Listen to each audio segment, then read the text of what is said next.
Okay, level threes are writing and solving systems of linear and quadratic equations with geometric content.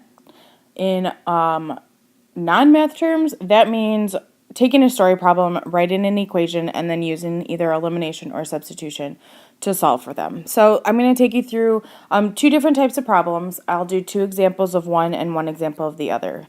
So let's start with A. It says, with a tailwind, a light plane can fly 720 kilometers in 2 hours.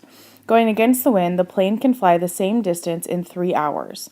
What is the wind speed and the air speed of the plane? So, what we want to do is assign some variables here. I'm going to first call the plane itself, I'm going to call that P. And it says with a tailwind. So this is going to be an additional speed. So I'm going to say plus W. Okay. So the wind speed is W, the plane speed is P. Here we've got 720 kilometers. We also have 2 hours. Then it says going against the wind speed, the plane can travel on the same distance in 3 hours. So against the wind speed, that's going to take the plane, it's going to take away some speed. So we're going to subtract the wind speed from the plane speed. Hopefully you remember the equation distance equals rate times time. Okay, so what this means, we're going to make two equations. One using with the wind speed, one using against the wind speed. So either one, let's start with the wind speed. Okay, it's going to travel 720 miles kilometers no matter what. The rate is the speed of the plane normally, P, and then if we're going with the wind speed, with a tailwind, we're going to add on that additional speed. So our rate is P plus W. And when we fly with a tailwind, we're going to fly it in 2 hours. The second equation is without the wind speed, against the wind speed. So your same distance, 720. Your rate is going to be your normal plane speed, but now we're going to take away some speed, minus W, because we're flying against the wind. And this time, it's going to take us 3 hours to do that. So now that I have both equations, I'm going to go ahead and distribute the 2 into both of these to kind of simplify things. So this will be 720 equals 2P plus 2W. And this one will be 720 equals 3P minus 3W.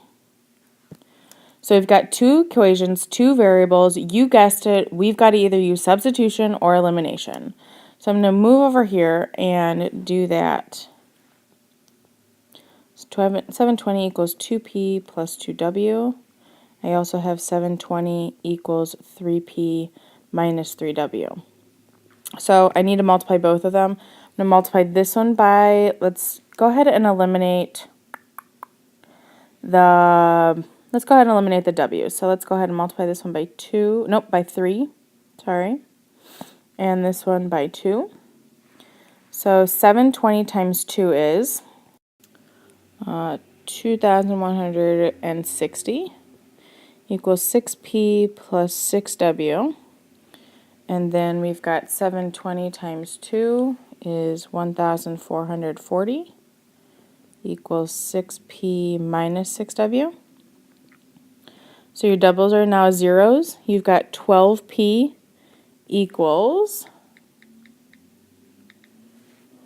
0, 0, 5, 6, 3,600. So 3,600 divided by 12 is going to be 300. So P equals 300. Let's go ahead and find W and then read the question to figure out what we actually have to answer. So substituting it into either one of the equations, I'll just do the first one here. 720 equals 2P, which is 300, plus 2W.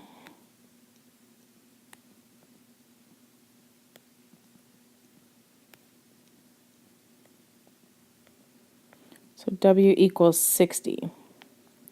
Okay, so we've solved for both variables. The question asks us, what is the wind speed and the airspeed of the plane? So our wind speed is W, so that's going to be 60. And I want you to change this airspeed of the plane. What this means is just what is the, this is asking the speed of the plane.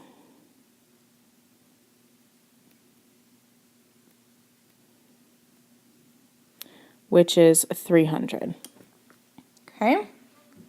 So 300 kilometers per hour, and then wind speed was 60 kilometers per hour.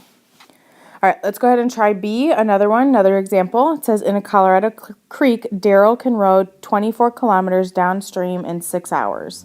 Or he can row upstream 18 kilometers in the same amount of time.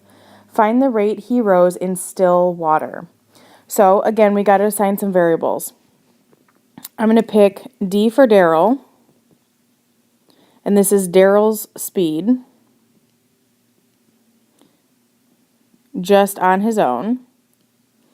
Downstream, so I'm going to call that C in terms of like current. So if we're going downstream, we're going with the current. So C will represent current. If we're going upstream, we're going against the current. Okay, so it's going to take us longer to get there. T will obviously represent time. And so we're still working with distance equals rate times time. So distance. Okay, we know 24 kilometers he's rowing. The rate, if he's rowing downstream, so we got Daryl's speed on his own. If he's rowing downstream, we're adding additional speed, so plus C, times 6, which is the time.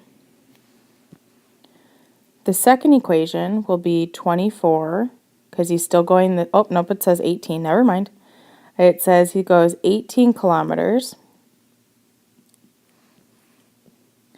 in the same amount of time, and he's rowing upstream. So Daryl, upstream, he's going to take away the current speed. He's going to take away speed, and it says it's in the same amount of time, so 16. Okay, so we've got our two equations. Now, before in the problem before, I had you distribute the 6 to both of them and simplify it that way. There is another way that you can do this. Instead of multiplying everything by 6 and distributing everything, I'll show you that if you just divide by 6, sometimes it's a lot easier. Because now you'll get 4 plus equals D plus C, and 3 equals D minus C. So now those are definitely smaller numbers than what we worked with from above. I'm going to get rid of this here.